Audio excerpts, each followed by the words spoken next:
Okay, we are live. Spags is looking something up for me right quick. And then we'll get started here in just a minute. Okay, we got Jules is the first in or who first in chat.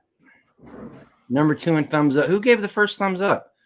And then Hacks for the Homesteads here too. I see Jules and Hacks. That's all Yeah. I see. Yeah. So how's everybody doing tonight? I have whiskey. I'm good.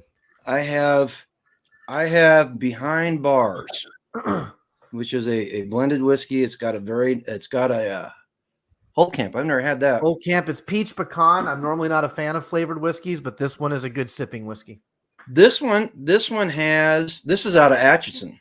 Yeah. And this one has a caramel note on the end of it. That's very pronounced. It's actually pretty good. That sounds good. Join Air showed up. Okay. Oh, Join Air. You ready to get started? Everybody that's joining us. This video is entitled Weak Men Are Dangerous, Strong Men Should Be. And it came about because I was listening to a Jordan Peterson video.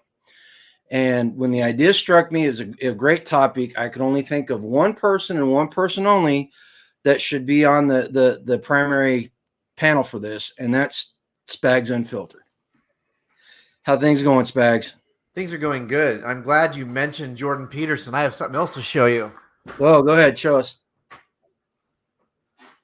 I went and saw him in Kansas City last year. Let's see. Oh, and he signed it. Yep. Cool. So, one of my prized possessions.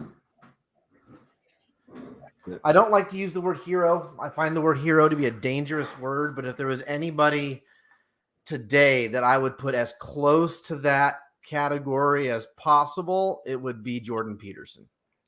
You know what? He kind of, I'm with you. Hero's kind of overused. You know, and I started thinking about this while I was getting ready for the broadcast tonight. You know, it's easy to be a hero whenever you're going with the crowd, you know, and that just demeans the word. But I agree with you. He's kind of the embodiment of what we're talking about tonight, if you want to know the truth. You know, and I'm sure we'll delve into that a little bit later. But I hope everybody had a great week. Terminator showed up. The party has started because Terminator's here. You talk about somebody who's strong. She's got it going on. Have you been watching her videos about her chicken coop build out? No, they're on my playlist actually. Imagine do what you do with 2 feet of snow on the ground. Yeah. Yes. Anyway, so the topic: weak men are dangerous, strong men should be. I think the first thing we need to do, Spags, is we need to define what dangerous means, because a lot of people, you say dangerous and they immediately start thinking about physically intimidation, or physically intimidating. And that's a component of it. But do you think that's the whole thing? Do you think that's just, if somebody's dangerous, that's it in a nutshell, or is there more nuance than that? No. I know people who are physically intimidating because they're just big. You know, that doesn't make you dangerous. Dangerous is the ability to become as unequivocally violent in the moment as you need to be under voluntary control. That's how I would define it. And dangerous should be absolutely offset with meekness. And I don't mean weakness. I mean biblical meekness. Mm-hmm. I would add that dangerous also entails strength of will and strength of morals. Yes. Case in point. What's the most dangerous thing in the world? Oh God. The most dangerous thing in the world? Like physically? No, just the most dangerous thing. Oh, geez. Weak men. Weak men. I'll tell you what's even more dangerous than weak men. An idea. That's the reason why tyrants. That's the reason why tyrants throughout the ages have tried to suppress people and suppress ideas and burn books and do all that. So an idea is the most dangerous thing in the world. You okay, Damn it, Jules. I saw that. You started laughing and I saw that. You know what it's time for? Oh, how dare you? Oh, I did not. I printed off a special stick figure for response to Greta, and I forgot it at work. So next time we do a live, I will have a special stick figure in response. Okay. Well, as close as Jules is to the truth there. They suppress ideas, and an idea in the hands. You said it. The ultimate word, or not the ultimate, the paramount word in what you said was control. Yes. And an idea in the hands of a person without control is the most dangerous thing that we're facing, especially today. Yes. Jules is here for comic relief. Because most ideas are wrong. It's the nature of ideas, right? We're fallible men. As a species, we're fallible. And so 95% of all ideas are bad. And since 95% of all ideas are bad, and men have a proclivity towards sinfulness, you're going to get some messed up shit at the end of that equation. Oh, yeah. So we've kind of defined what dangerous is, and what would you define in this sense as weak? What do we see as being a characteristic of weakness especially in a man? And this conversation, ladies, I'm glad there's a bunch of ladies in the chat, because this conversation is directly related to women too. If somebody made a suggestion, they'd love to have a conversation about weak women and strong women, and the comment was made that you'd probably get kicked off of YouTube if you did it honestly. But the overarching idea behind it all is the same between the genders. Women bring a whole new set of variables there that men are pretty damn simple. Wouldn't you agree? Yes, we are simply complex, if that makes sense. There's a lot that goes into what we are, but we tend to flesh every one of those avenues out in a simple method. Right. So what would you say are some of the characteristics of a weak man? When you asked me to do this, I actually compiled some notes, because I was actually going to do a video at some point about the kinds of men that piss me off. And so now that saves me from having to do this video. There are 4 categories of men, in my estimation, that are weak. And at the end of the day, all of that weakness personifies itself in the same way, but it manifests itself differently. And I think that weakness ultimately comes from a place of emptiness. Men are like dogs. We're like guardian dogs. We have to have a job. We have to have something to do.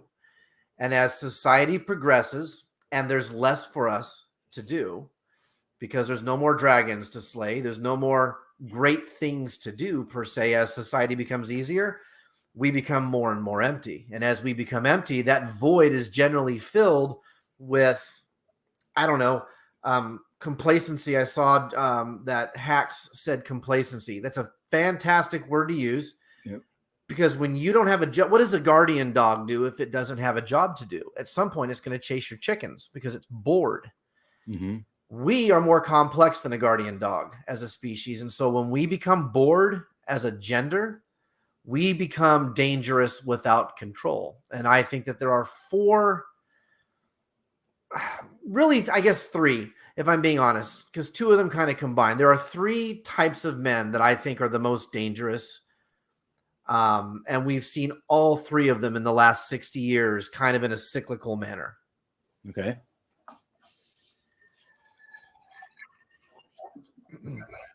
You want me to go and start on those? Yeah, go for it. Go for it. The number one, and it kind of goes with the cycle. We all know the cycle. weak or bad times create strong men create good times create weak men or bad times create weak men, so on and so forth, cycle repeats. Mhm. So for me, it begins at the strong men, and that is the ego of chauvinism. Okay. And what I mean by that isn't the toxic masculinity that modern third and fourth and fifth wave feminism have absolutely lied to people about. I'm talking true egotistical chauvinism. And that's in the cycle, in my opinion, that's where the weakness of men begins. We have become so strong and we have conquered the world. We've sailed the oceans. We've slain the dragons. We've bedded all the women, right? And now we feel that we have become God kings. And we feel that we answer to nobody because, damn it, I am the pinnacle. I am the apex predator. And we get to that point where the ego overrides control, because control is the baseline for every one of these things. Mm-hmm. And when men who allow their ego to absolutely define them with no constraint and no control, they become dangerous. And those are the guys who beat the shit out of their wives when they come home because their wife accidentally burnt the chicken, right? Those are the guys who came home from the bar, several generations back and didn't care how late they were out or how much they were spending. These were the guys who became the first venture capitalists in the big cities, and they had their apartment in the city where they went and screwed their secretaries. Didn't care about their wives, didn't care about their children. They were the men that built the greatest generation, and by God, they were going to get theirs. Well, that's absolutely the foundational weakness of ego, because ego can make us strong, but if we rely only on it, we get that. We get the guy with no control.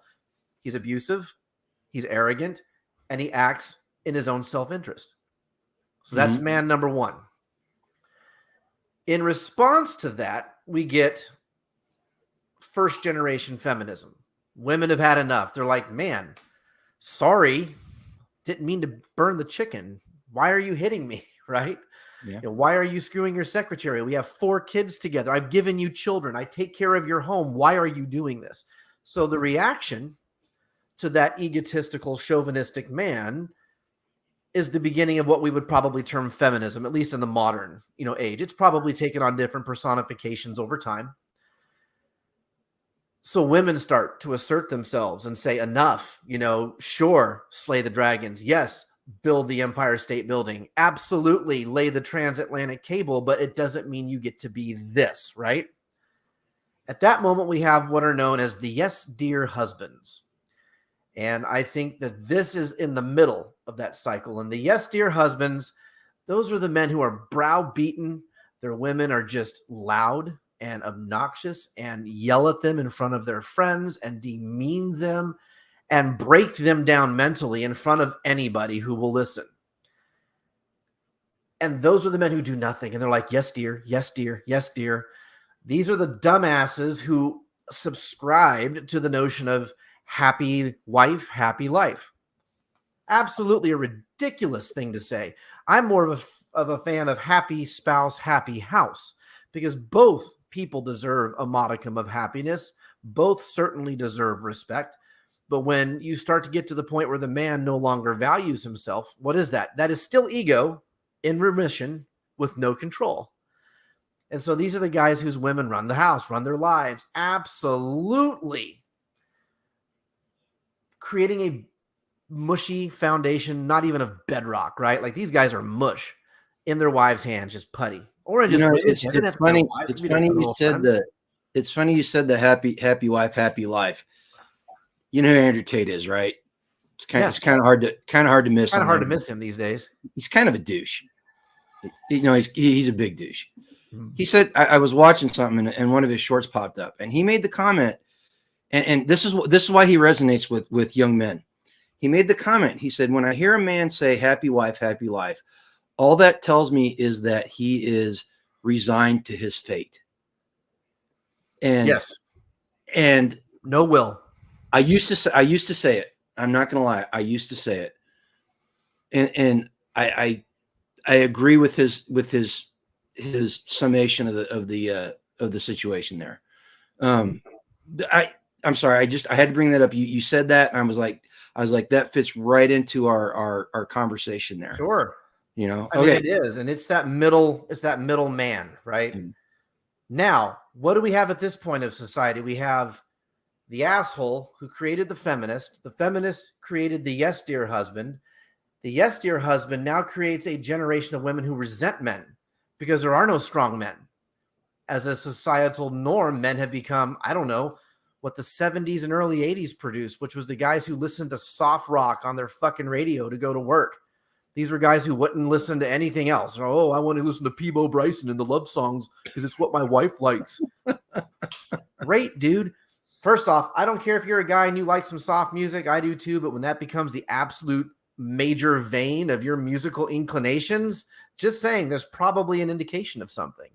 And these are the guys who I didn't term this word. My old boss actually termed this. He called them PAMs, P-A-M, pussified American men. These were the guys with no backbone, didn't know how to change a tire, couldn't change their oil if they tried, don't know how to change out a light socket, I guess, and that was pretty much coming out of the Gen X generation moving forward. So now we have women that don't respect men at all because men just have become not respectable. Mm-hmm. So now we have a man that reacts to that. We have the reactionary man, and I call those the white knights and the male feminists. And these people are absolutely fucking puddles of oatmeal running through your hands on a warm day.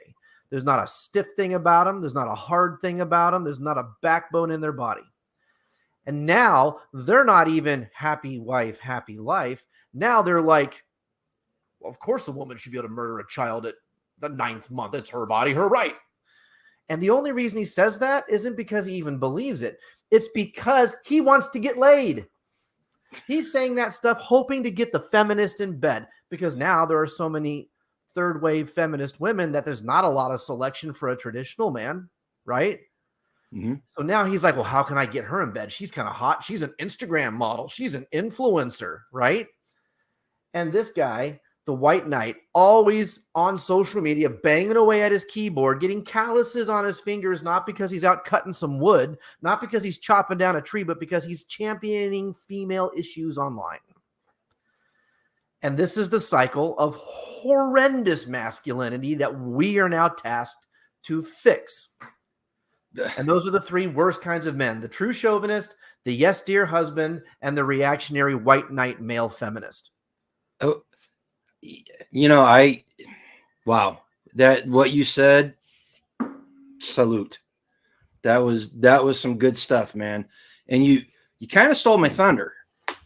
And I'm going to read something here that I found online. I thought it was very pertinent. It's what is the definition of a weak man?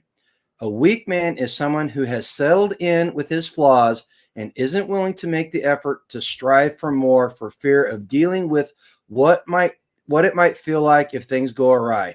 This person is not afraid to force their opinions on others or cross boundaries if they need to. Now, what you just talked about, every single one of those, all three of those archetypes that you just talked about, what's the one thing they have in common is that they're okay with their flaws. It's okay to be a philanderer. It's okay to beat my wife. It's okay to let my wife run roughshod and be a cuck. It's okay for me to not believe in what I'm saying in order to get what I want. They all three of those archetypes that you have talked about are okay with their flaws, and they will use it to their advantage. Sure. And the way you laid it out just perfectly illustrates that sentiment right there.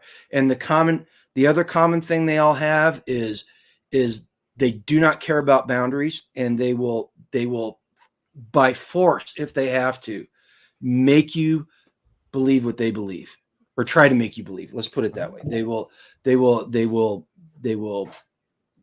do whatever they have to do to be right.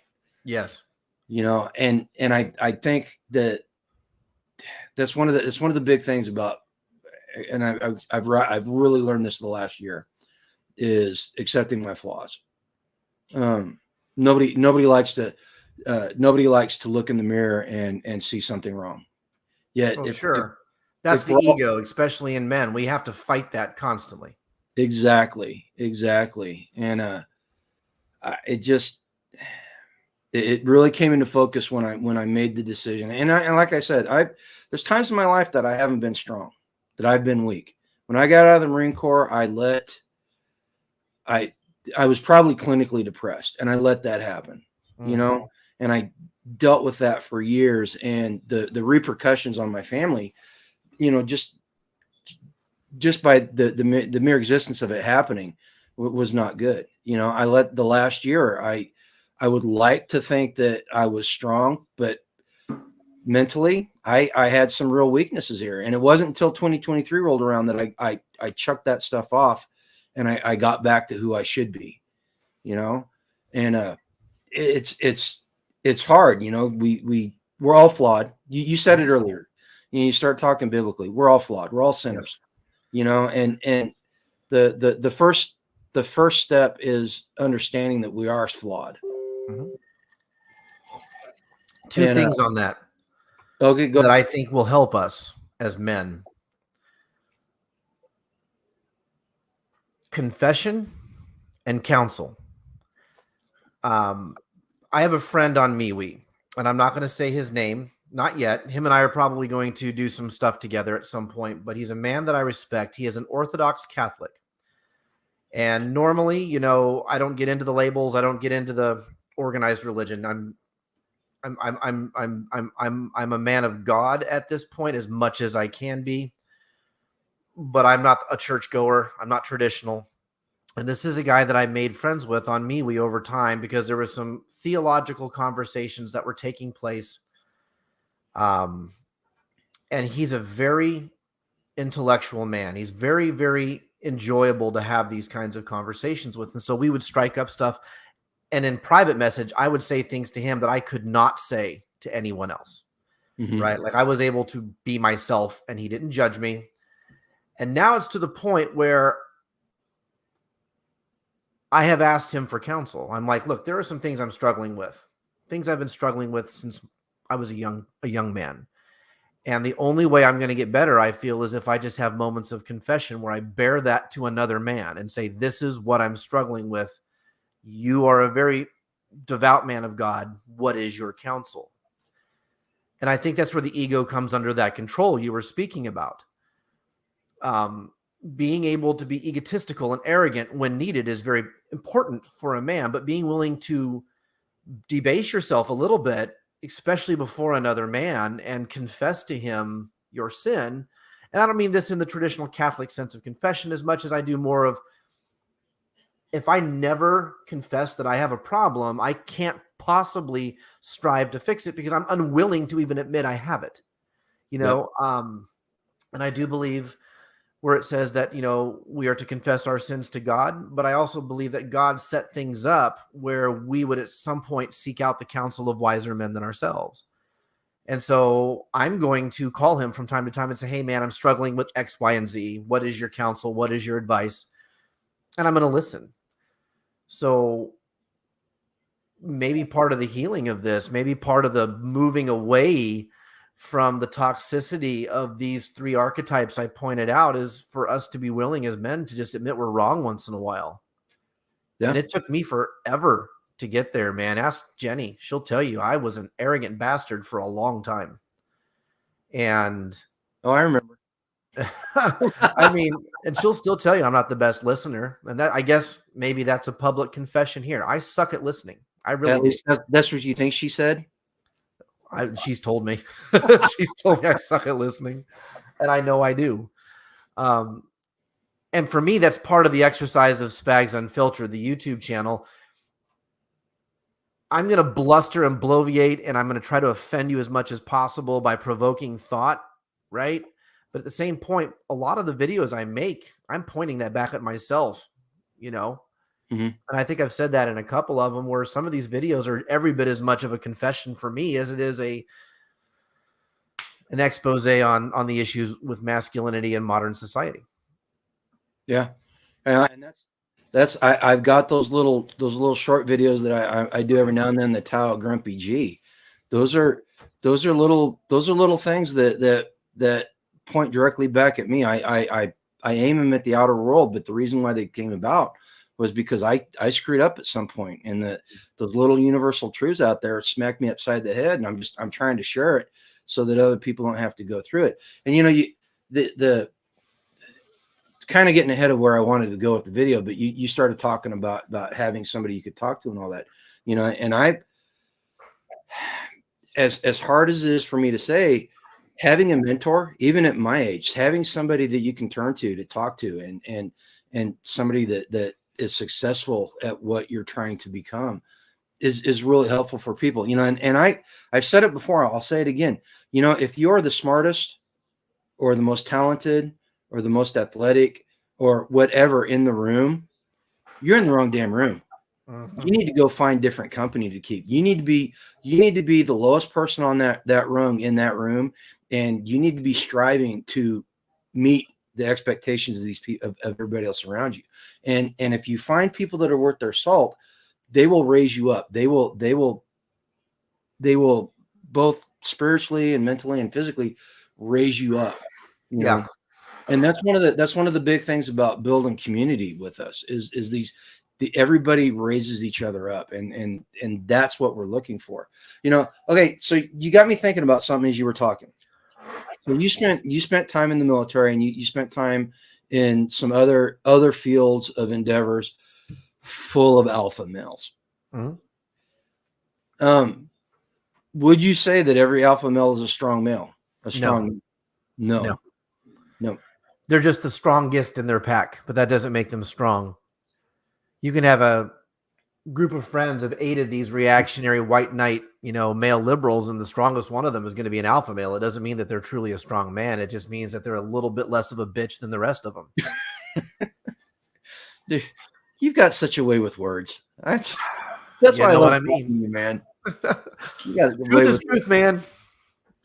Yeah. Okay. So I guess the next question, if all alpha males aren't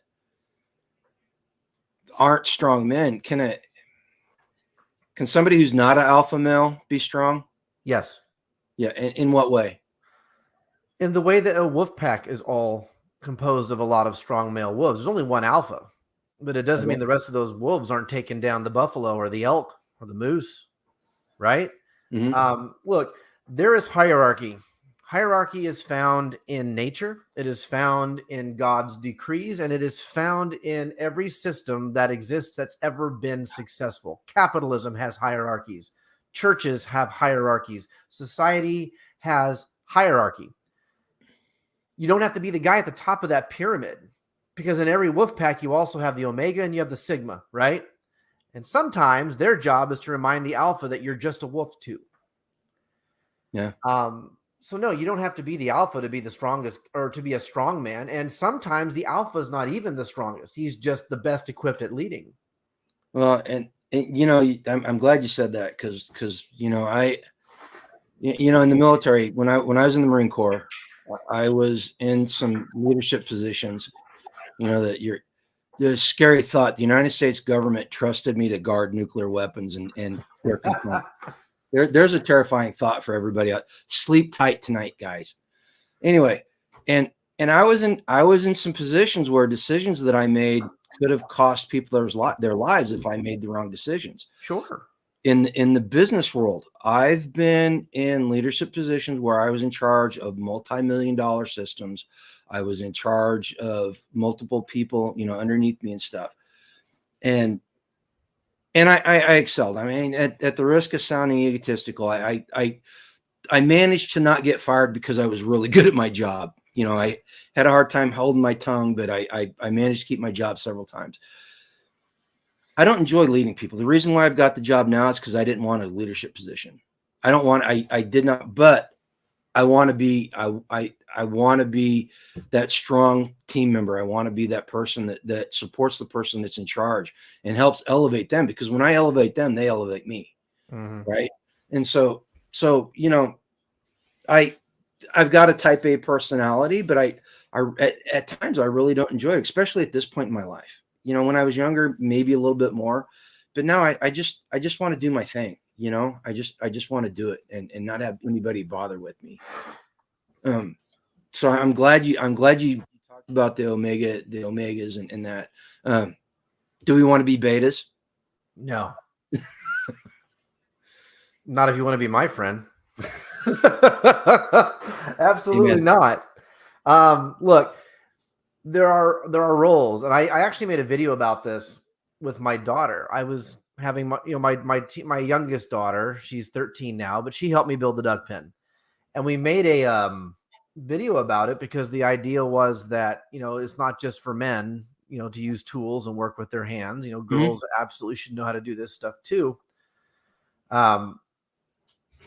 So in many respects, the alpha, beta, all that stuff. Look, I believe in traditional gender roles. Okay. Sorry to the EIO community, but sorry, not sorry. Men are men, women are women. But that absolutely does not mean that there can't be crossover, right? But as a man, no, we should never strive to be a beta. No. Okay. There can be crossover. I will absolutely when I was, when my daughters were younger, they painted my nails, never my fingernails, because at that time, I was working for the United States House of Representatives and I couldn't go to work with nails that were painted, but they wanted You were to just paint my ahead of your toenails. time. Sure. Go for it. Spags, you were just ahead of your time. If you would have waited 15, 20 years, you could have done it. Right. Today, I'm like, hey, rainbow flavored virtue, but we have to be careful in this conversation that we don't get to the point where we make it seem as though a lot of this stuff is completely male centric, because it's not. The alpha generally is, because that's a design of creation. That's a design of nature, but that's not always the case. You look at certain species of higher evolved mammals, such as elephants and lions, and the women run the pack, right? Yeah. So we as a species set aside, I don't think that that's quite necessarily the case. But if we mess up and we're not doing our shit right, guess what? Strong women are going to step in and do it for you. Oh, absolutely. Absolutely. And and if you read the Old Testament specifically, because I think this is demonstrated in the Old Testament more so because it's more of the story of the kingdom of Israel and what happened there. Especially in the book of Judges and in some other places, anytime a woman was in charge of the nation of Israel, it was because the nation was under absolute judgment from Yahweh. Okay. And those women stepped up. If you read those stories, I believe it's the story, I think it's Barak. I could be wrong on that. Don't quote me, but there's a story of a female who basically murders one of the other kings of one of the other, I think it was either the Philistines or the Canaanites. I'd have to brush up on the story, but none of the men would do it. She did it. Right. And it's kind of funny you say that, because I'm okay. This is probably going to upset some people, and I don't care. I am a firm believer that men should lead the church. It's biblical. If you read the Bible, it's biblical. With that said, if you go in the inner city, Yoda used to be involved in a girls' youth group, and they did a lot of work in the inner city in Kansas City. There are a lot of female pastors in the inner city, and if Kansas City's any indication of the rest of the big blue dots, they're all over the country. Now, the reason why these women are in as pastors is not because they're being unbiblical. It's because there's no man to step up and do what they're supposed to do. And Right. that speaks exactly to what you're talking about. If there's no man to do the job, then a strong woman has to step up. And I think it's really interesting that the conversation has taken this turn, and when we're talking about strong women, when we're talking about weak men. I mean, they're what, supplementary, is that the word I'm looking for? Yeah. The strong woman has to supplement the weak man whenever the time comes. Right. But what, okay. With that said, how do I say this? So modern men, and it's a generational thing. I'm gonna say this as a broad stroke of the brush, and it's completely wrong as a strong stroke of the as a wide brush. Okay, men are becoming weaker over time. do you see? I mean, and I'm not talking just mentally. I'm talking physically. Mhm. I'm just talking physically. Do you have any opinion on why that is? Yes. Okay, This the phone, devices, screens, convenience. There was the never. YouTubes. I was holding this for my video, but I figured I'd pull it out as a prop for yours.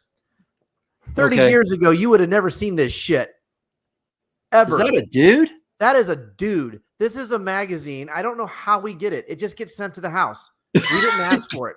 It just shows up. It just shows up. So I'm probably going to make a video where I start a fire in my backyard and this will be the kindling, right? This is 2023 in a nutshell right here. Okay, is he in? You got the it's glaring. Oh, he's in a dress. Yeah, it's a tuxedo dress. Wrong. That's what I think of my that. gosh. That's what I think of that. And that's what happens when you have the cyclical issues that you have with these groups of archetypes of men who don't know what the hell they're doing. They've lost their way. It leads to that. And that's now considered normal. That's now considered acceptable. And while I'm not necessarily sitting in a position of damnation style judgment, I am most certainly judging the ever-living shit out of that. And whoever put that on that magazine, because you know that there are dudes on the board of directors of whoever makes that publication, right? And they're allowing this to happen because it suits their interests at the moment. Well, and okay, so the next logical question from what you just said is that would not be on the cover of that magazine if it did not sell. Women are the primary focus of the sales force of that. What's that say about women? What women expect from men these days? Women have no expectation of men these days. That's the problem. It is a psychological operation that has been pulled on the West, and we can get into the discussion of who the forces behind that are all you want. But Rain Country just made a comment that's absolutely true, that men have been attacked from the beginning, from a very visceral, fundamental level on how our bodies even function. We are being fed and inundated with chemicals from every direction that absolutely take away our desire at certain ages to be men. And she mentioned specifically things like soy, right? Strike one. Number one thing being used right now in chicken products and, all these other supposed to be protein-based products in mass food production, it's soy. And if it ain't soy, it ain't wheat. And it certainly isn't, helping.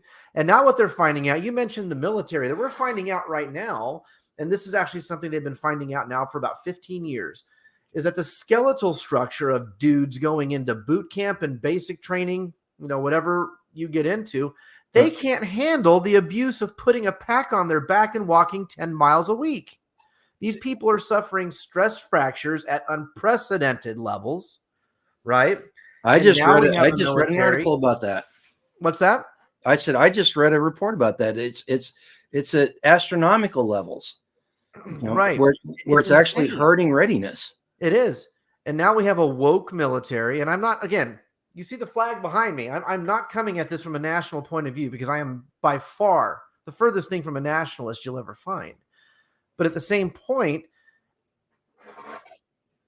if you have a force that you're paying for and it's supposed to go out there and protect you, and they can't even put a backpack on and walk 10 miles, because they're getting stress fractures because the strongest parts of their body are their thumbs, from 12 years of Xbox or whatever, it is what it is, man. And now we just don't have physically strong and mentally strong males to lead society.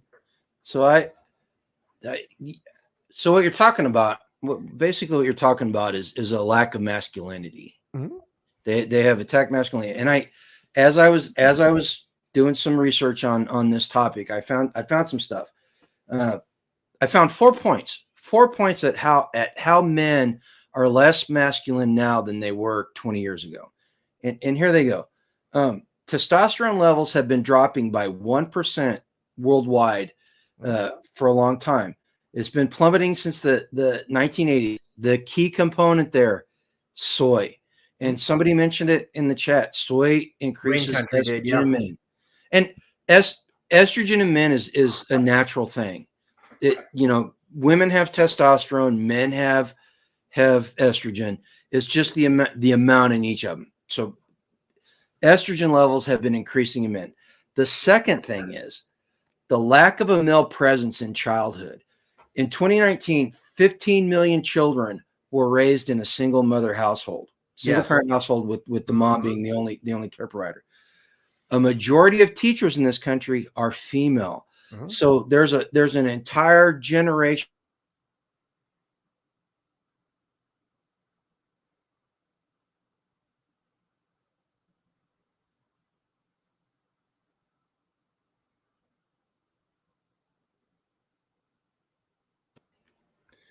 Am I back?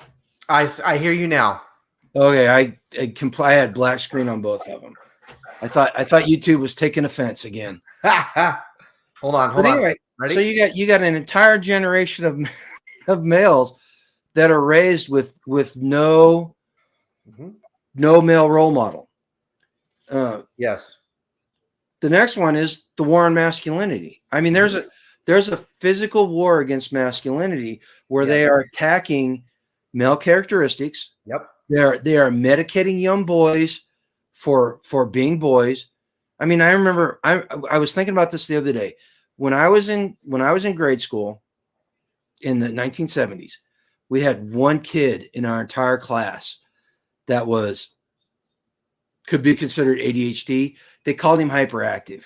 Now you've got a huge percentage of kids in the class that are on, boys specifically, that are on Ritalin. Yes. All right. And then the Me Too movement. Yes. The Me Too movement is probably one of the worst things that happened to the gender relations in this country. Yes. And maleness in modern time, for sure. And then the last thing is exactly what you're talking about is good times create weak men, because there's no need to be strong. What if I don't have to worry about my security, if I don't have to worry about my food, if I don't have to worry about my health care, if I don't have to worry about my electricity. Jules. Seriously. Look, I'm glad you brought up the Me Too movement. Okay. Go for it.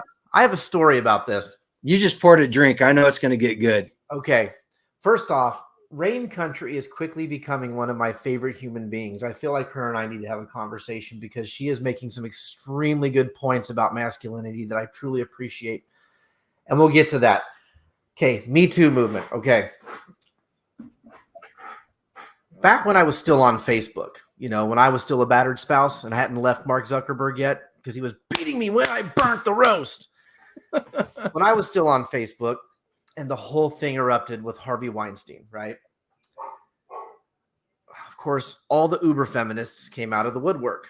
Now, I will say, in some cases, rightly so, that man was a scumbag. Oh, that town is Sodom and Gomorrah and deserves to be absolutely drive into the ground by the steaming rod of ashes from heaven, as far as I'm concerned.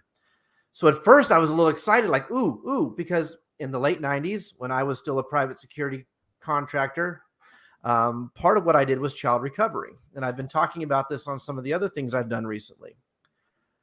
I hunted pedophiles for a living for about a year and a half before it just messed with my head to the point I had to stop.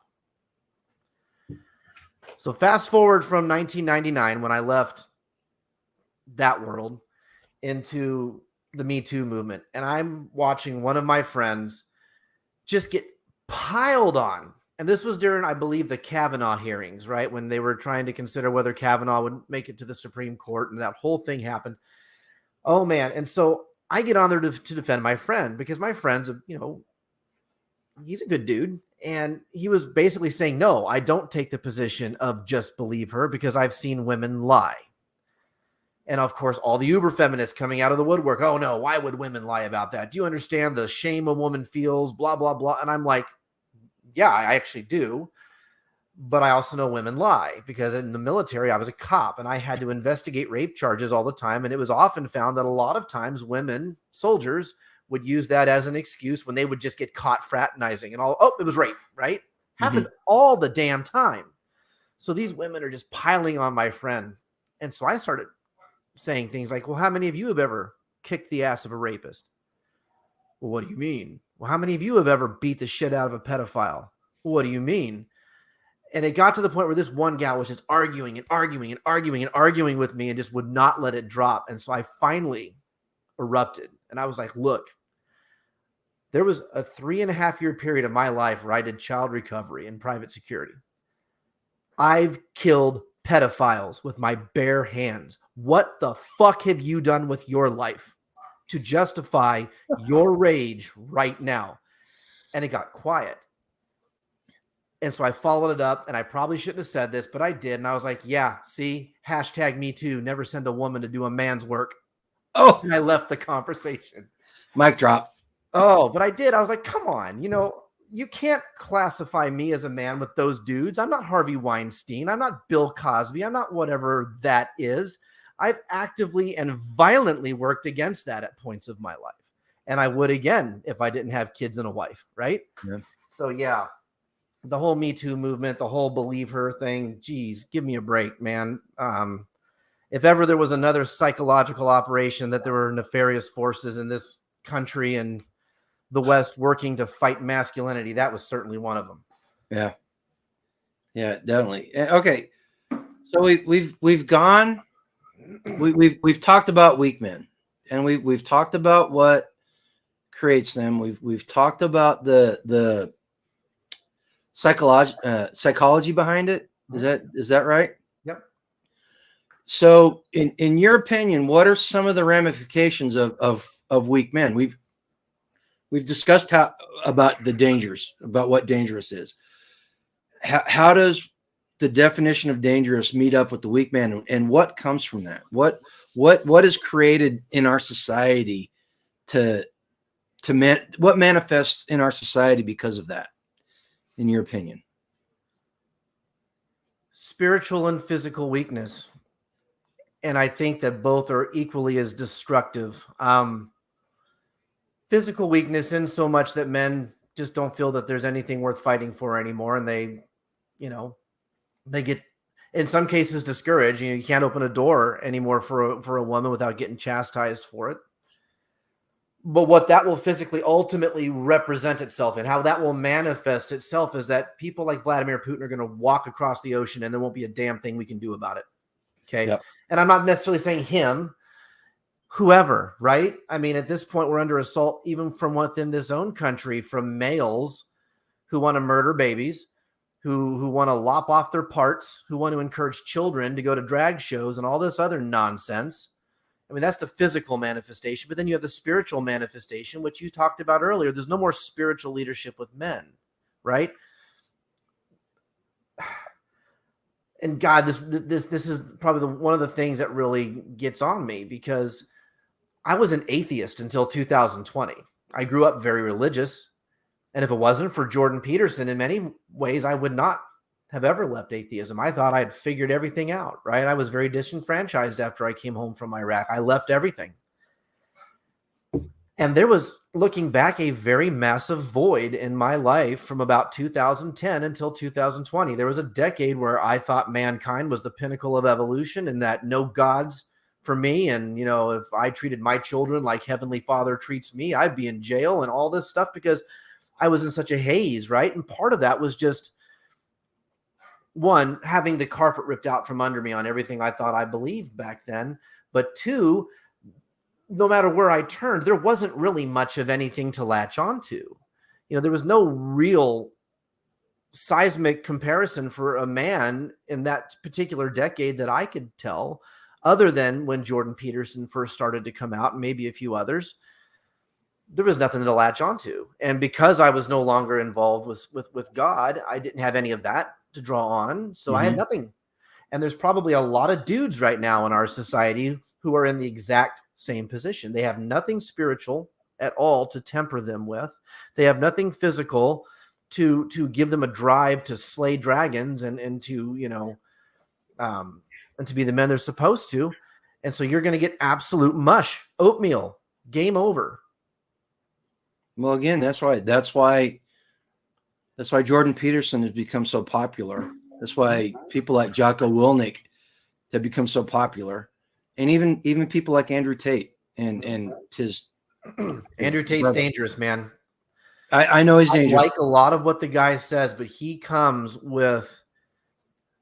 Now, I haven't yet his determined business whether I think he's business doing it model because is he's a immoral. complete douchebag or if because he's just trying to be edgy.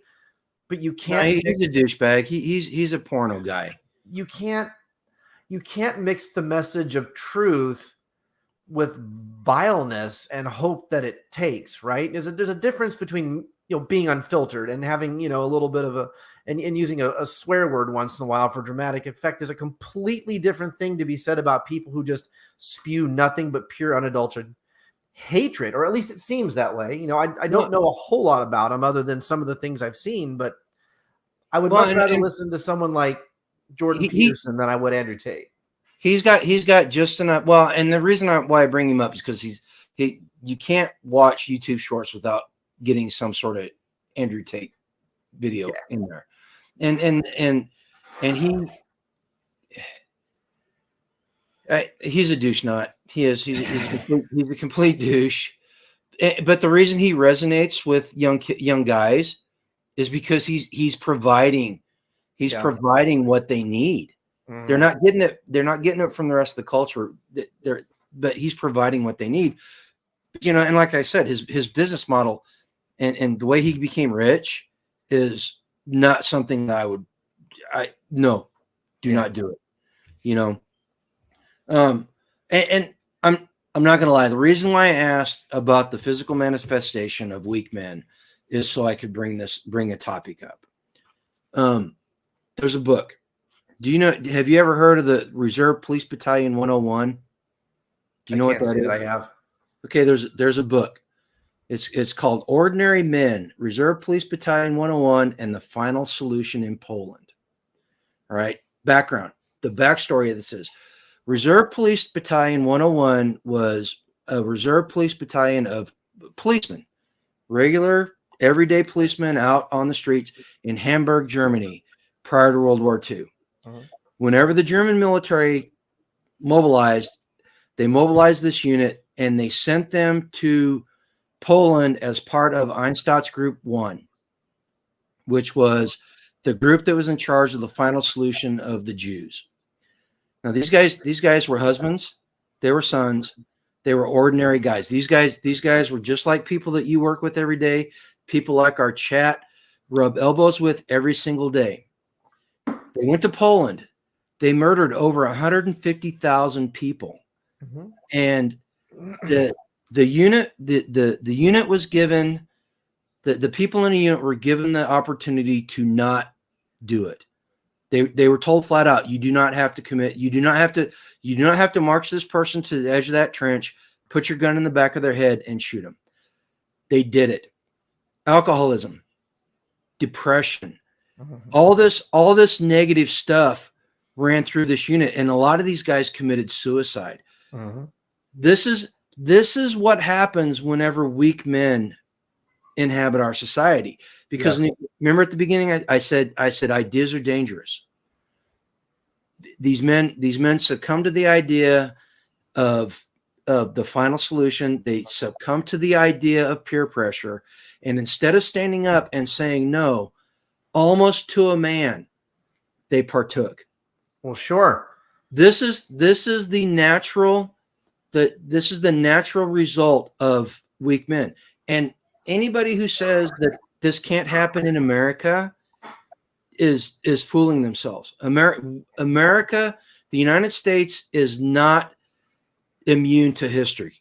The United States is not immune to the foibles of the human nature, if you will. It can happen here. Sure. And this is what happens whenever we raise generations of weak men. Mm-hmm. You know, it manifests in every outworking of society. And I'm glad you brought that book up. I haven't heard of it, but now I plan to go check it out. Maybe I'll text it to me because I probably won't remember. I've had a drink since my last comment. But this is manifesting in American society already, and it has been. Okay, so for your audience, you're going to figure this out. I am a voluntarist. It's a form of anarchist. Okay, I am very much against the concept of central monopolies on the use of force. In the Army, I was a police officer. Okay, I was part of that thin blue line mentality. Now I have come out very much against the thin blue line mentality because what it does is, just like Andrew Tate, it gives you something to latch onto, right? It's a color, it's a creed, it's essentially gang mentality. And gangs move into neighborhoods where there are weak men. Well, in government, it does the same damn thing. Gangs move into the government when there's weak men. It's the same mentality, only one centralized and paid for through the theft of taxation, and the other one is just out in the streets running rampant. But ultimately, think about this. How many of these videos that have come out over the last 20 or so years of police brutality where you see one police officer who's 250 pounds, roided out to high hell, on top of some 15-year-old girl, just pummeling the shit out of her, right? And then there's like 6 officers just standing around doing nothing. Mm-hmm. Here, to me, is what I think is the formula. And I think that this formula generally holds true, and it's where we as men have to fight like hell to keep the ship righted. You have society. You have 90% of society that will always be drones, that will always just kind of go along because the average person hates pain, the average person hates resistance, and the average person hates competition. They just really do. Most people are content to sit in their home, turn on their news, pop a beer, eat their TV dinner, and never once make even a ripple of a fart that makes any difference in the overall general wellness of their own society. They're fed, they can go to sleep, they have an air conditioner, they're happy. Their kids are in school, their kids weren't born with their spine on the outside of their back or, with a third eye, so they're perfectly happy in society, right? But the problem comes in when you have what manifests in this gang mentality that affects everything. And it's because we are unwilling to be uncomfortable. It is because we are unwilling to hurt. It is because we are unwilling to have those things removed from our lives. And so it becomes very easy to be that officer that just stands back and watches the one guy pound on that 15-year-old girl. And then that thing makes it to, to social media. And of course, everyone takes an opinion because they saw a 13-second video and they proclaim themselves to be the smartest person on Facebook. And then they start arguing with each other. And then more gangs form. And most of these gangs are also full of weak men because they would never say shit to that officer in real life either. They would sit there and film it on their cell phone and upload it to Instagram like a little weirdo, right? But They get on there and they bang away. And again, more calluses on the tips of their fingers from banging on that keyboard, virtue signaling than they ever would cutting a tree down and getting calluses here where it matters. But because they're weak, all this stuff fills those voids. And so you have the 90%, right? But then you have the other 10%. And it's always skewed 6-4, in my opinion. There's always 6% of people that lean to the easy choice of doing what's wrong. And you have the 4% of society who are willing to put their foot down and be a stick in the mud and say, not today. I'm not going to do that. But if you take the analogy of water and dirt, it's easy to take some dirt and sprinkle it in water and the whole water becomes corrupt, right? Or you can take the force of that water and throw it out of your cup and it washes the dirt away.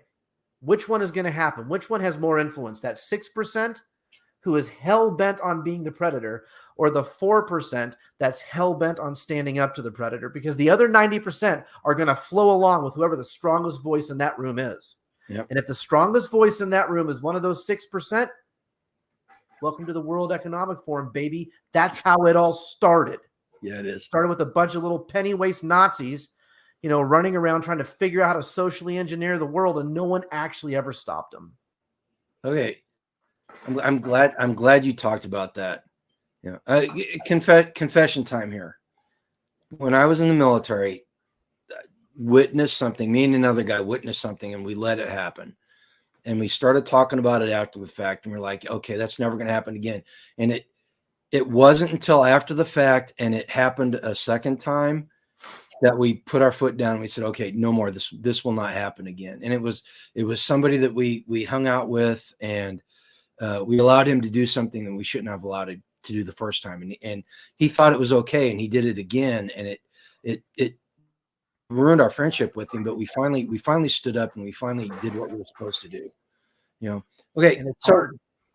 so here's the next logical topic here. So we talked about the things that cause it. We talked about the manifestations of what happens. How do we fix it?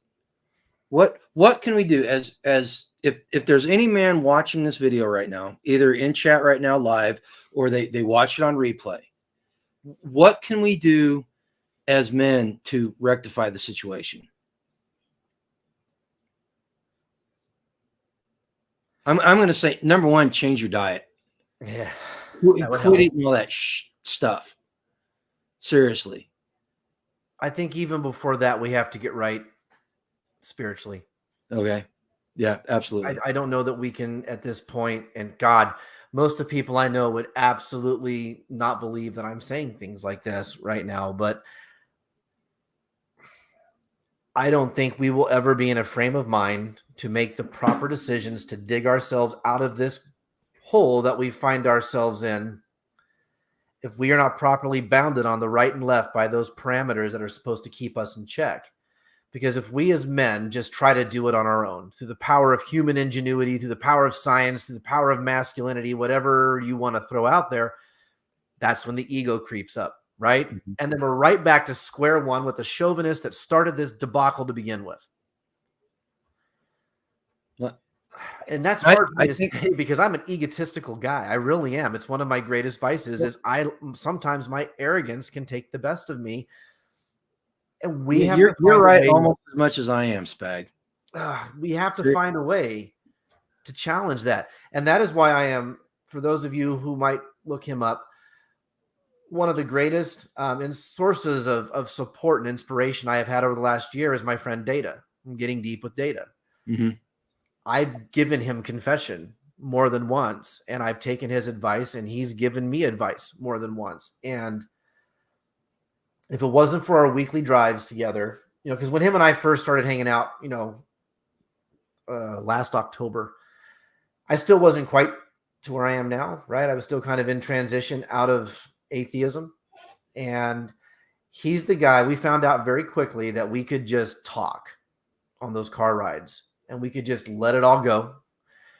And I could say whatever I wanted. And he could say whatever he wanted. And man, it became beautiful very quickly. Now, this other friend of mine I've met on MeWe, he's kind of filling also into that same role. But the advice has to be divine, right? It can't just be the power of man, the power of man, the power of man. Because as important as masculinity is, and as much as we can't just look inward, we're going to have to look inward, and we can't do that correctly until we've looked outward. And so I'd say that's step one. Get right with God, whatever that means for you, right? I'm not going to preach at you about denomination. I'm not going to preach at you about when you sit, stand, kneel. I'm not going to tell you how long your marriage has to be or I mean, your wedding, I'm not going to tell you any of that. I'm not going to tell you which type of shrine to go to, except for Muslims. Screw those guys, are weird. Child brides, all that shit. Don't like them at all. Yeah, get me on that one, YouTube. But for the most part, I appreciate that. It's true, man. I've been in their countries. I have too. I'm no tolerance for that shit. But at the very peak of it, we have to find that level of spirituality so that our own minds can become well. We're not going to go anywhere without that. Okay, I'm a Christian. I am a believer. And I say it over and over again. My witness is terrible. I'm a terrible Christian every single day. I admit it. But I firmly believe that we're all born with a God-shaped hole in our heart. And if we don't fill it with God or something spiritual, it's going to fill up with something else. So, and it's that speaks directly to what you're talking about.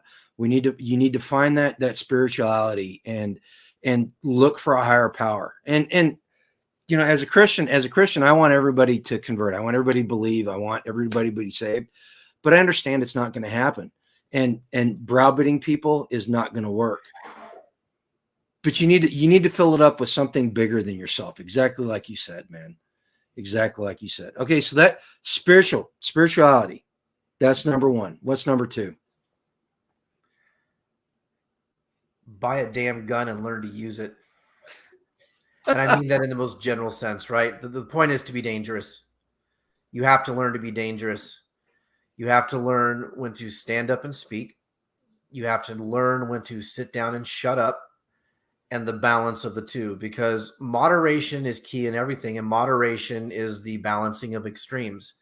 Men in general are very bad at balancing extremes. We're one or the other in that moment. We're either super angry, alpha male, rah, you know, or we're like, I don't want to do shit. I'm gonna pretend I didn't see that and go back to shopping. Right? There's a lot of disparity between the extremism that manifests through masculinity, and we have to be able to bridge that. And part of that is becoming dangerous, because I am convinced that the reason that so many men are unwilling to take those stands is because they're scared. They've grown up in a society that's been against them since the beginning. Mm-hmm.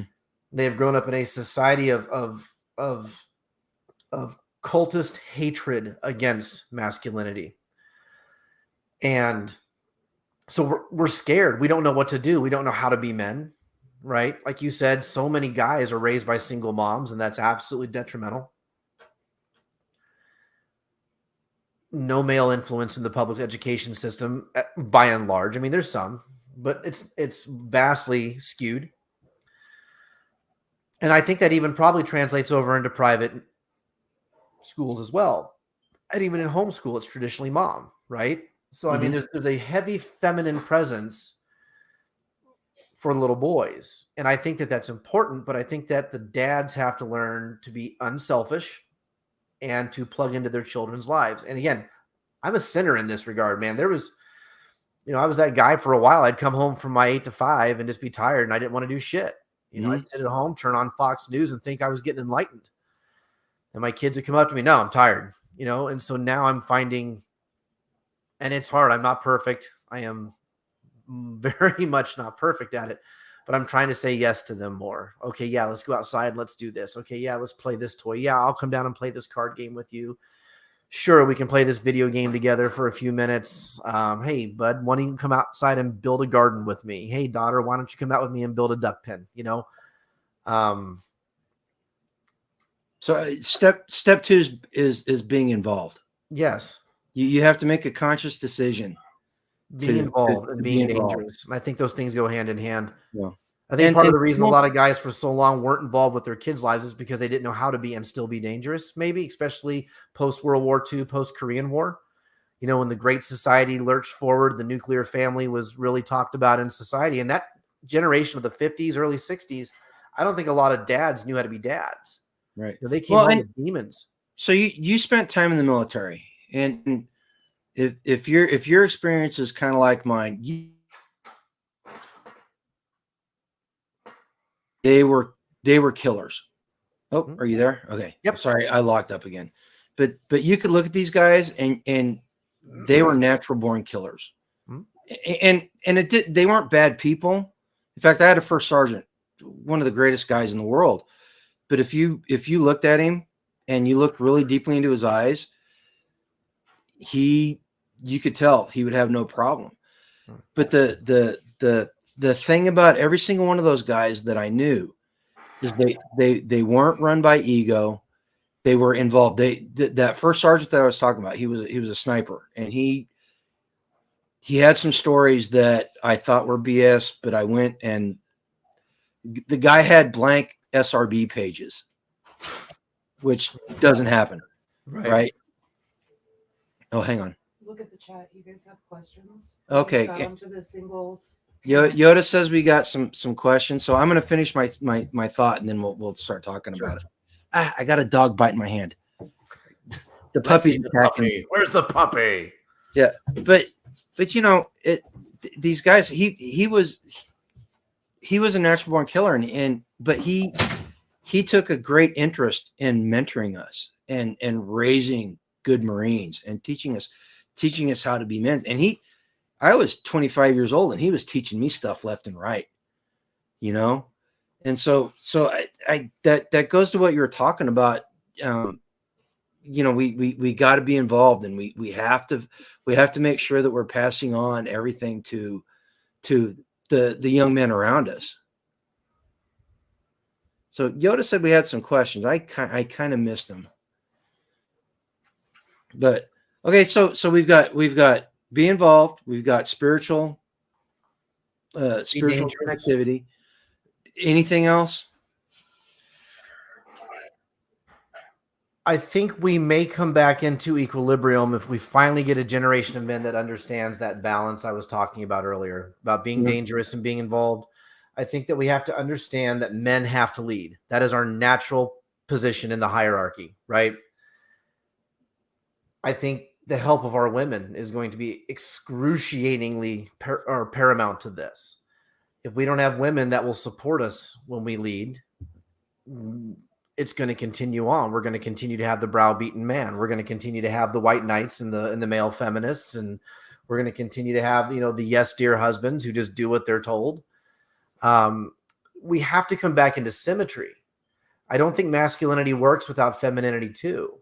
I think that both sides of the coin have to be there in order for the coin to equally flip in the air, right? Mm-hmm. Again, balance, moderation.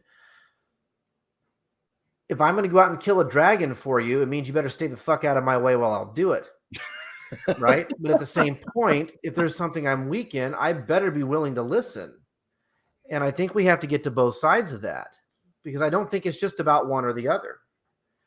And the reason that the dark forces that are attacking us right now are so successful is because they've attacked not just the men, they've attacked the women too. Both of them have been led astray with false narratives and false ideology. Glad you said that. Rain Country made a comment a little bit earlier. Wives and mothers need to also learn how to let dads, and she capitalized let the dads be involved as well. It can be a learning experience on both sides. And I can't help but think that that's such a true statement.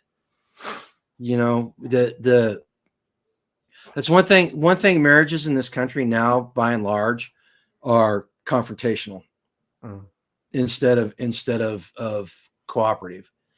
And it's to the detriment of the children, and behind every strong man is a strong woman. Mm-hmm. Absolutely. There's been times in my life that Yoda has grabbed me by the scruff of my neck. The best one I ever saw was my daughter-in-law. And I love my daughter-in-law.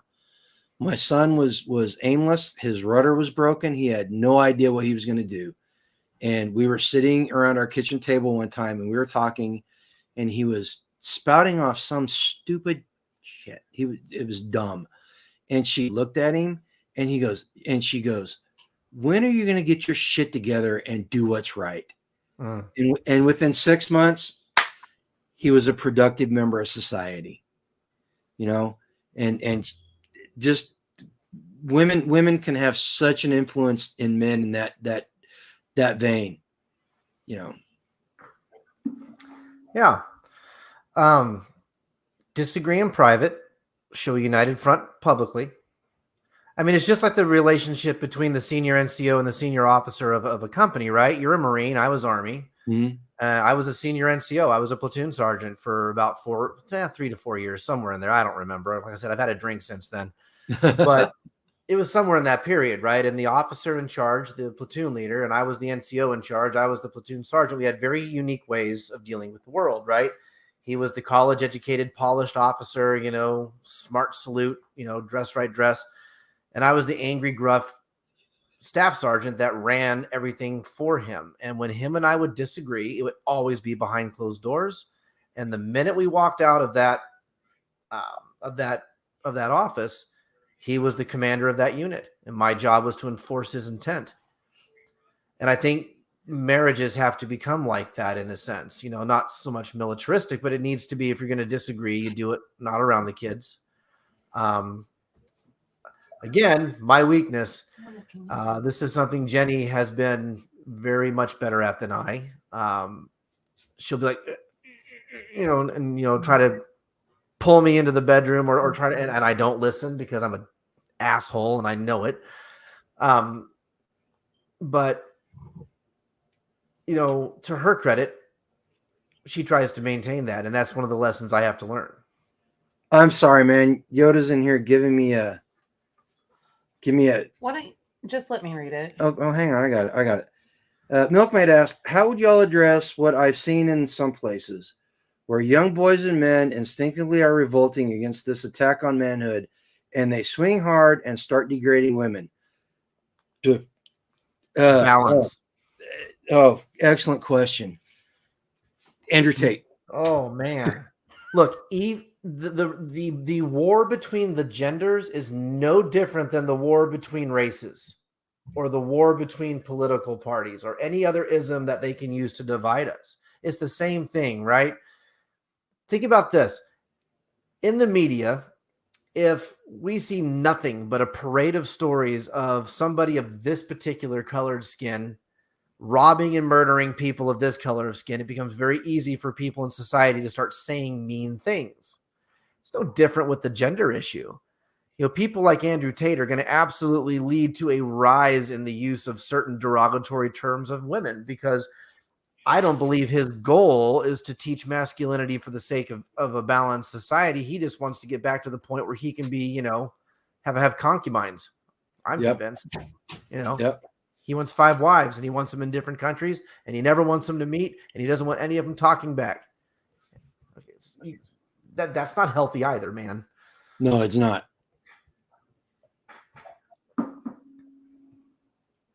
But okay, and I think he,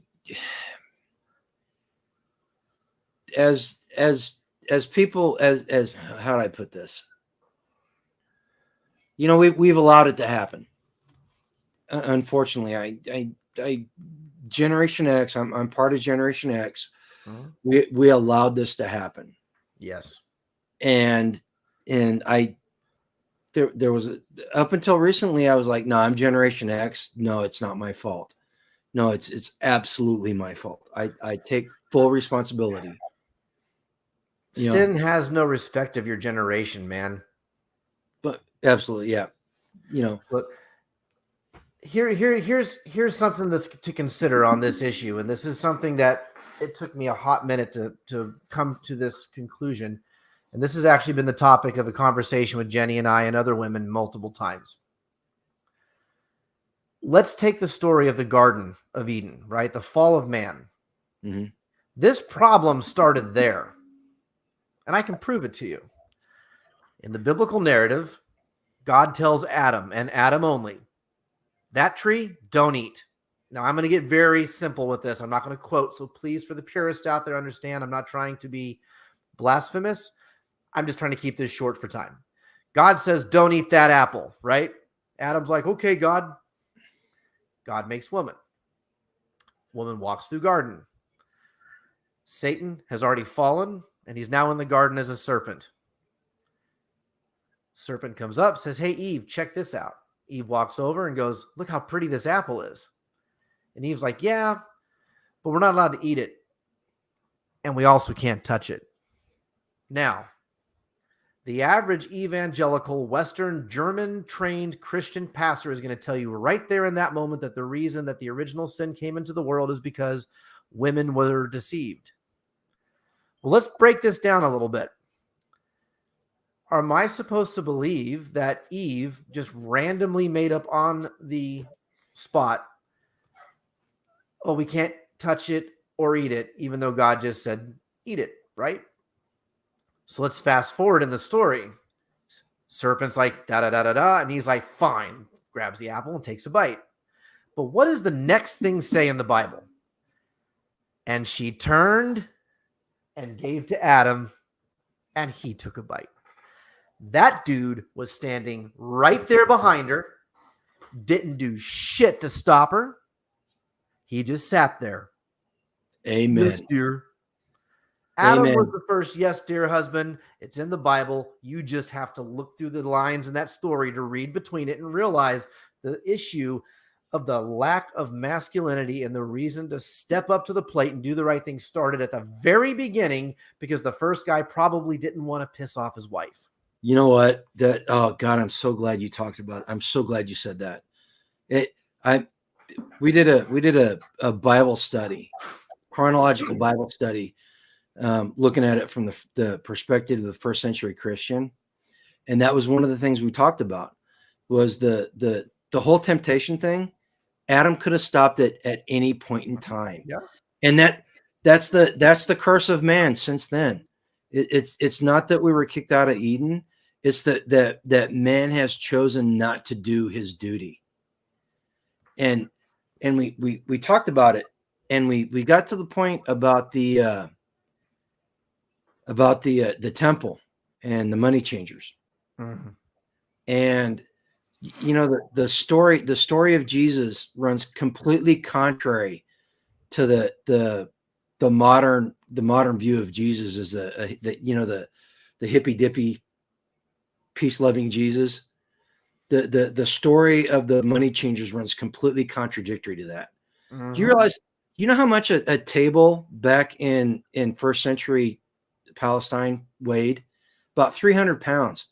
And he was flipping them all over an idea, all over the idea that they were blaspheming his father.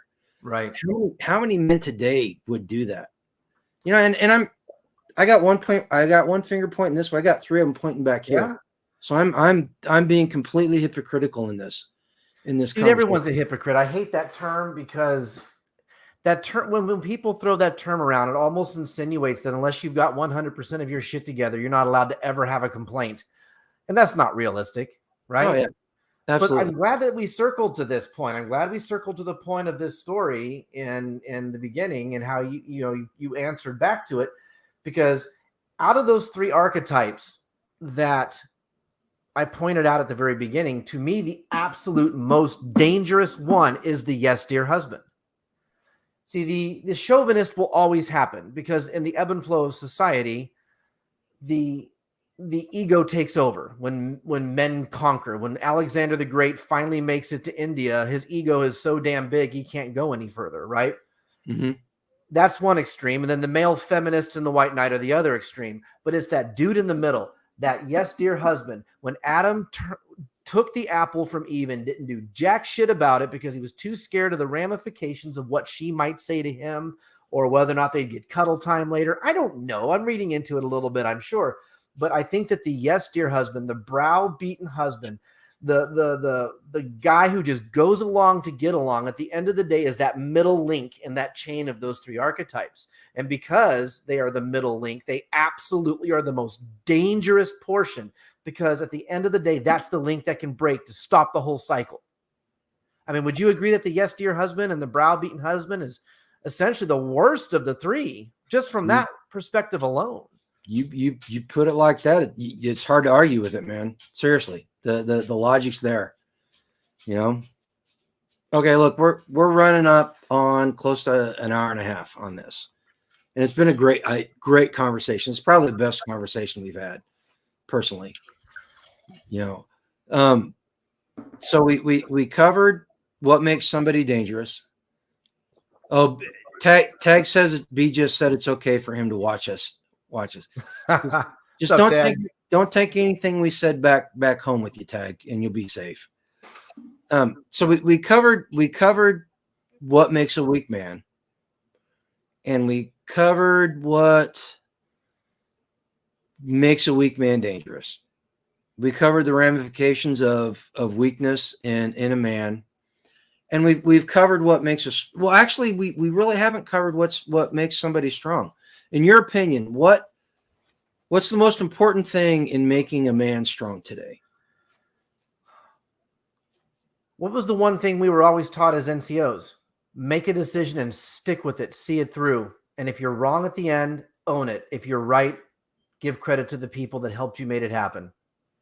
Decisiveness, just making a damn decision, is probably the biggest thing. men today are so scared to make decisions because they're scared of failure, because they're scared of what their wives or girlfriends or society or whatever is going to say to them. We have to move past the fear of criticism and past the fear of getting it wrong. You know, Christopher Columbus didn't end up in India. He got it wrong, but look what's happened because of it. Understand that every decision, even in the moment, if it is maybe the wrong one, will have long-lasting implications. At the very least, you're going to learn a lesson from it. So be decisive. Be willing to just take a stand, make a decision, and see it through. Be a leader. Okay. What you said, you and I have had this conversation before. I don't know if you remember it. It was on freesteading. But what you said is absolutely 100% correct. And the reason it's correct is because you're talking about characteristics. In the Marine Corps, they've got the 14 leadership characteristics, and it's done by the acronym JJ did tie buckle. But the I in there, the I stands for integrity. And as far as I'm concerned, the most important characteristic any man could ever have is integrity, because every other leadership characteristic that you have is based on your ability to stand true to what you believe in. And what you were just talking about, making the decision, make that decision with integrity, make the best decision you can make and stand by it. Don't let anybody sway you from it. As long as you've done the research and you understand that it's the right decision to make. You know, we can make wrong decisions, right? Standing by wrong decisions. I would say that the courage of masculinity is even making that split-second decision when you haven't done the research.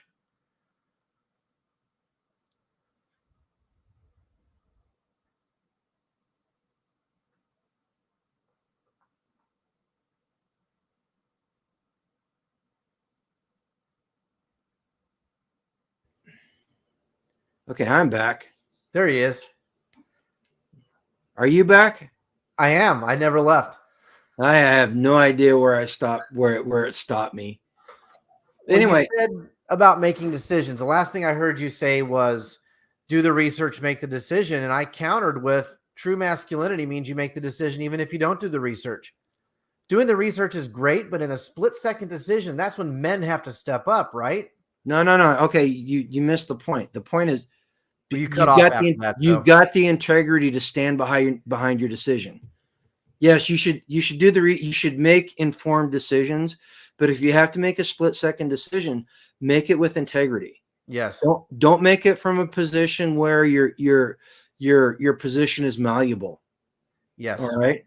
I think that's the thing. I think you're absolutely right that to make informed decisions when the opportunity presents, but the real test of a man are those split-second decisions where he has to make a call, and in many cases, lives are on the line.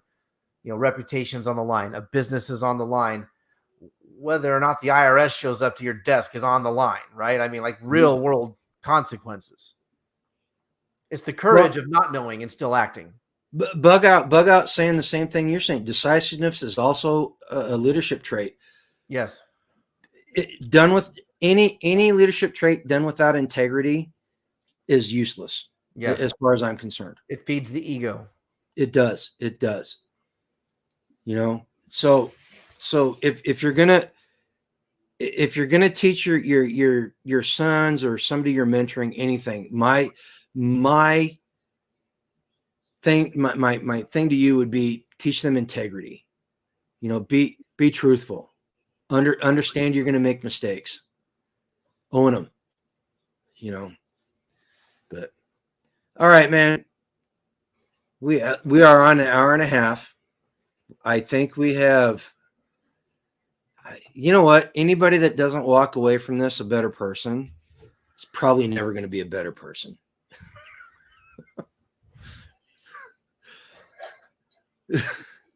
Was that a little egotistical? No, it was more like I'm not so sure that I'm always the best person. I am me. I am Spags Unfiltered for a reason, but no. I try, man. In all seriousness, though, I said that jokingly. You know, we covered a lot of ground tonight, and this is a subject that we could go on for a long time. There's so many good resources out there for us to hit on, and so much good information for us to talk about. In an hour and a half, I think we covered a lot of ground, and I hope in my heart that everybody that watches live, anybody that watches on the replay, walks away from this with at least with something to think about. You know, if we didn't change somebody's mind, at least they're thinking about it, right? Right. You know, people get offended. Great. At least you're thinking. Your mind's well, working. Chances are, if you're offended, you probably deserved it. So in all seriousness, Could be. You know, if you're so easily offended by what we said tonight, then you deserved it. Okay. As we leave, as we're exiting this topic, do you have any final comments on what we were talking about? Any final thoughts?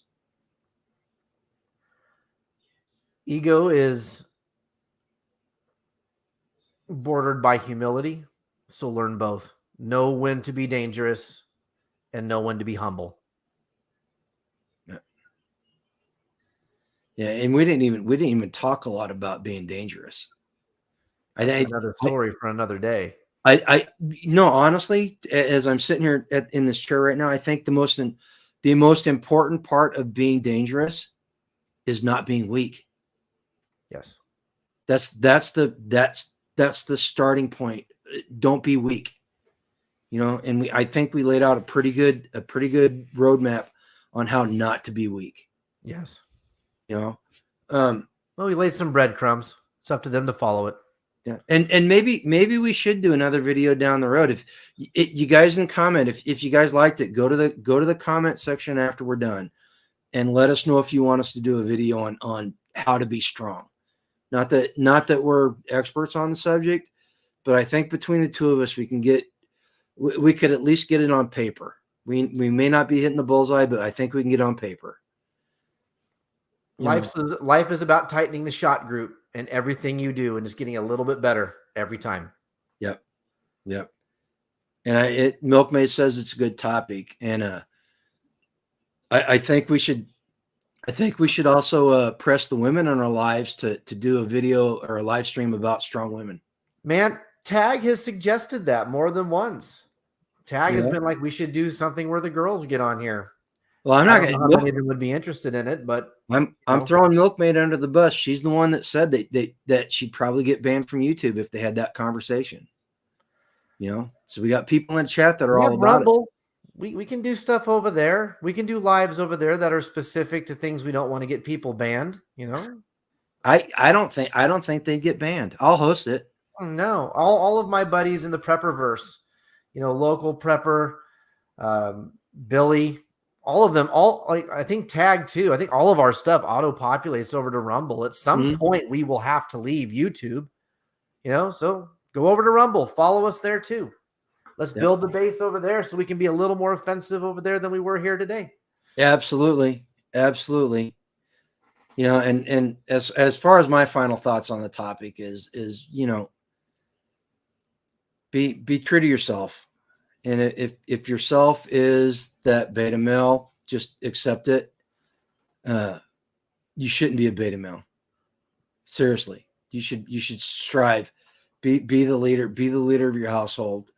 You know, be a complimentary part of your family's life, and just be a strong role model for the young men around you. You know, do stuff with your kids, man. Raise them right. Like I said, I wasn't always the best role model. It's just a simple fact. I hope I am now. Tag says no skirts. He missed it when I held up the magazine earlier. No. It's not a skirt. It's a kilt. He's got a problem. Skirt. He's got a problem with manly Scottish kilts. Yeah, I guess it's having bare legs that bothers him. You know, a real man. He wears shorts, so it's not bare legs. It's just the dress. No, I'm talking about no hair. You know, well, real men that wear kilts have you know what? But you know what it is? There's two types of men or two types of people in this world: men with beards and women. Not anymore. What are you, a biologist? You know what? You know what's bad, Spags? I wore my kilt at the last festival. I know. He wasn't there. Well, as long as we can admit that browbeaten husbands suck and men who wear skirts suck, I mean, It's no ascaret. I can't say the rest of it because it's inappropriate in mixed company. You had me on your show. What are you worried about? But we'll say it someday. We'll say it sometime. All right, man. Hey, what do you have going on your channel and in your life that people need to know about? For those of you who are interested in my particular brand of bullshit, go over on YouTube to Spags Unfiltered. I'm also on Rumble, so that the inevitable when it happens and I get locked down on YouTube, my stuff will still be over there. Go to Freesteading. A lot of you are already there. Make sure you go to Freesteading and follow myself and Grumpy Acres and Life Done Free and Rain Country and all the other great channels that are showed up to be to comment in here. Hacks for the Homestead. I can't remember all of you because I'm trying to think of it now. But and then the Midwest Preparedness Project is coming up this April. We're still hammering out details, but just be ready for that. And until then, do better today than you were yesterday. As Tag says, be a little more free today. Yep, absolutely. Be more free. Go pursue freedom with a vengeance. People are going to try to tear you down. They're going to act like that crab in a pot and try to drag you back into the boiling water. Don't let them. I want to thank everybody for showing up tonight.